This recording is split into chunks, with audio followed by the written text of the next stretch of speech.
Assalamualaikum warahmatullahi wabarakatuh. Teman-teman, saya Irwan Firdaus Uno. Kembali lagi di video ini dalam seri step by step bagaimana melakukan bisnis travel ya. Di video sebelumnya saya sudah memberitahukan bahwa step yang pertama yang harus kalian lakukan itu adalah menguasai ilmunya. Nah, ketika kalian sudah tahu ilmunya, sudah tahu bagaimana caranya bagaimana mengidentifikasi produk-produknya, sudah tahu caranya membuat paket-paket turnya, sudah tahu caranya mencari suppliernya, sudah tahu caranya bagaimana melakukan promosi dan seterusnya. Maka yang kedua, ketika kalian memang sudah memutuskan akan memulai, saya menyarankan kalian untuk memilih ya antara kalian ingin melayani pasar inbound atau pasar outbound. Nah, apa itu pasar inbound? Apa itu pasar outbound? Pasar inbound ya, itu adalah pasar orang-orang atau wisatawan asing yang akan datang ke Indonesia. Nah, tentu saja produk-produk yang akan kalian jual kalau memang kalian memutuskan untuk menargetkan pasar inbound berarti adalah target-target wisata Indonesia yang kalian tawarkan terhadap orang asing, seperti itu ya. Nah, ketika ini yang akan kalian lakukan, tentu saja yang pertama yang harus kalian sadari bahwa kalian akan berhadapan dengan pasar wisatawan asing dari luar Indonesia. Maka hal yang menjadi tantangan terbesar tentunya adalah bahasa ya. Nah, misalkan nih, saya kalau saya selama ini bergeraknya dalam bidang outbound, bukan inbound, ya. Nah, kalau misalkan kalian akan bergerak di menargetkan pasar inbound, dunia ini kan begitu luas ya, dan mereka juga bahasanya berbeda-beda. Walaupun bahasa Inggris itu menjadi bahasa yang internasional, bahasa utama yang bisa kita asumsikan bahwa itu bisa dimengerti oleh hampir sebagian besar orang di seluruh dunia. Oke? Nah, tetapi ada baiknya juga meskipun kalian memutuskan untuk masuk atau melayani pasar inbound, ada baiknya juga bila kalian melakukan targeting yang lebih fokus lagi, seperti itu. Misalkan kalian ingin melayani pasar atau target pasar wisatawan dari kawasan Asia misalkan ya, ataukah lebih sempit lagi dari kawasan Asia Tenggara misalkan, ataukah mau yang dari benua Eropa, benua Amerika, atau bahkan Timur Tengah dan seterusnya.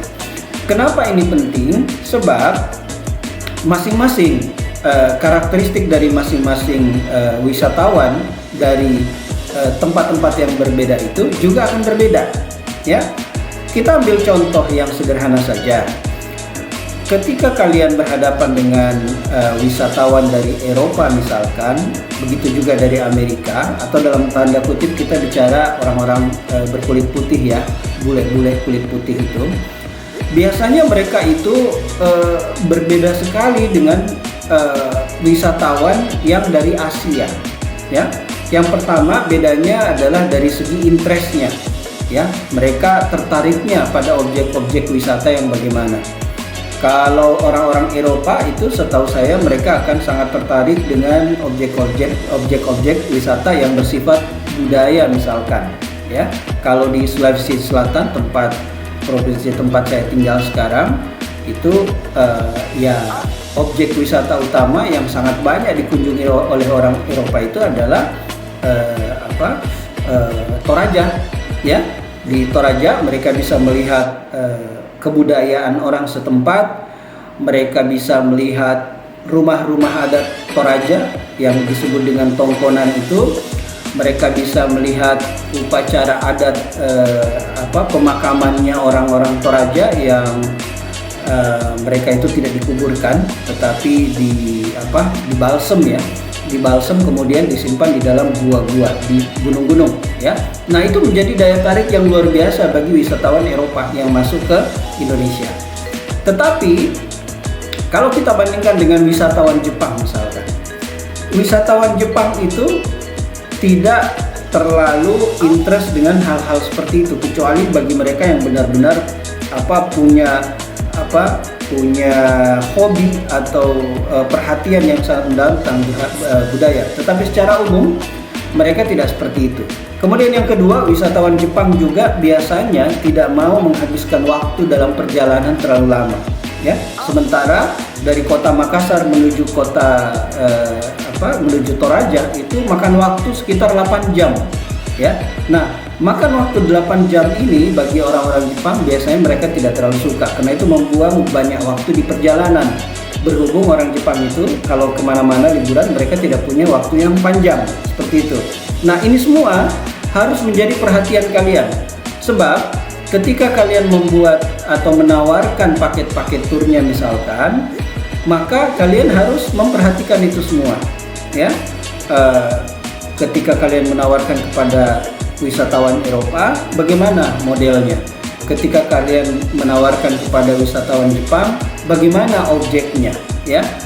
Berapa jauh dari satu objek ke objek yang lain, dan seterusnya. Juga biasanya wisatawan Eropa itu mereka tidak ada persoalan misalkan tinggal di rumah-rumah yang dalam tanda kutip ya, rumah gubuk misalkan bagi kita orang Indonesia ya. Tetapi menawarkan sesuatu experience, menawarkan suatu pengalaman yang berbeda sama sekali dengan apa yang bisa mereka rasakan di negaranya, itu mereka senang ya. Tapi kalau orang-orang Asia misalkan ya, terutama itu mereka mungkin mereka akan sama dengan kita lah, orang Indonesia. Kita mungkin akan berpikir ya, di negara kita juga banyak hal seperti itu ya. Bahkan mungkin waktu kita kecil juga ada yang tinggal di gubuk-gubuk seperti itu di desa-desa misalkan ya, di tengah persawahan dan seterusnya. Oke, jadi ini harus kalian ketahui ketika kalian ingin menargetkan pasar inbound. Tapi sekali lagi, bahwa pasar inbound itu berarti bahwa kalian menargetkan wisatawan asing yang ingin masuk ke Indonesia. Adapun sebaliknya adalah pasar outbound. Saya saat ini berkonsentrasi dalam pasar ini ya. Pasar outbound itu adalah lawan dari inbound, yaitu kita menawarkan paket-paket wisata luar negeri kepada wisatawan Indonesia. Seperti itu. Nah, untuk paket-paket outbound ini itu kurang lebih sama juga dengan inbound ya. Dunia ini kan luas ya, sehingga ada baiknya kalian memilih kira-kira kalian ingin berkonsentrasi atau berspesialisasi dalam menjual paket-paket tour dengan destinasi wisata negara mana, seperti itu. Ya tidak masalah sih kalau kalian ingin menjual paket-paket wisata ke seluruh dunia, itu juga tidak masalah ya. Dan itu banyak dilakukan oleh travel agent atau travel agency ya. Terutama yang besar-besar. Tetapi perlu kalian ingat bahwa ketika itu kalian lakukan, maka kalian akan susah membangun sebuah kredibilitas ya. Padahal di dalam dunia ini kredibilitas itu sangat penting ya. Saya kasih contoh, kalau kalian nonton video-video yang lain di luar dari seri ini, sudah seringkali saya menyatakan bahwa saya adalah seorang expert dalam destinasi Jepang gitu ya. Selama ini saya berkonsentrasi untuk destinasi Jepang. Nah, alhamdulillah dari pelanggan yang sudah saya layani selama ini, ternyata mereka semuanya puas ya. Sebelum berangkat mereka bisa menanyakan banyak hal dan saya bisa jawab semua itu. Saya bisa kasih masukan bahwa kalau pengen ke Jepang itu sebaiknya minimal sekian hari. Kalau misalkan Anda hanya punya sekian hari ya, maka sebaiknya yang dikunjungi adalah ini ya. Kalaupun misalkan dia bilang, oh saya sudah pernah ke situ Pak ya, oke, kalau memang sudah pernah ke situ, maka sebaiknya ke objek yang ini. Nah, Itu semua bisa saya lakukan sebab memang saya berkonsentrasi untuk destinasi Jepang. Seperti itu ya. Dengan demikian pelanggan kita besar kemungkinannya akan merasakan lebih puas. Bukan hanya sekedar ketika mereka sudah pulang dari Jepang misalkan, tetapi bahkan sebelum ke Jepangnya pun mereka sudah bisa berkonsultasi banyak hal. Bahkan ketika mereka sedang di Jepang sekalipun dan mereka mengontak ke saya bisa memberikan jalan keluar kalau mereka mendapatkan masalah selama di perjalanan. Nah, hal-hal seperti ini akan menjadi akan menambah kredibilitas kita di mata pelanggan, dan itu akan menjadi word of mouth ya, akan menjadi promosi dari mulut ke mulut, dan ini yang sangat penting. Saya merasakan bahwa selama saya menjalankan bisnis ini ya, tidak sedikit dari hasil penjualan saya adalah merupakan hasil referensi ya, atau rekomendasi dari tamu-tamu atau pelanggan yang sudah pernah sudah pernah menggunakan jasa saya sebelumnya ya. Nah, jadi itu dia yang harus kalian perhatikan ketika kalian memilih untuk menargetkan pasar outbound. Pasarnya adalah orang Indonesia, tetapi objeknya adalah objek-objek wisata yang ada di luar negeri ya. Nah, sebenarnya ada satu lagi selain dari inbound maupun outbound, ada juga orang-orang yang berkonsentrasi untuk wisata domestik saja. Jadi mereka tidak menjual paket-paket tur ke luar negeri misalkan. Kenapa? Ya, menurut saya biasanya kemungkinan terbesar adalah karena mereka memang tidak menguasai ilmunya. Mereka tidak tahu bagaimana caranya membuat atau mencari produk-produk tur yang ke luar negeri misalkan ya. Ataukah kalaupun mereka sudah kuasai objek wisata dalam negeri, tapi mereka tidak tahu bagaimana caranya untuk berjualan kepada wisatawan asing yang ada di luar negeri ya.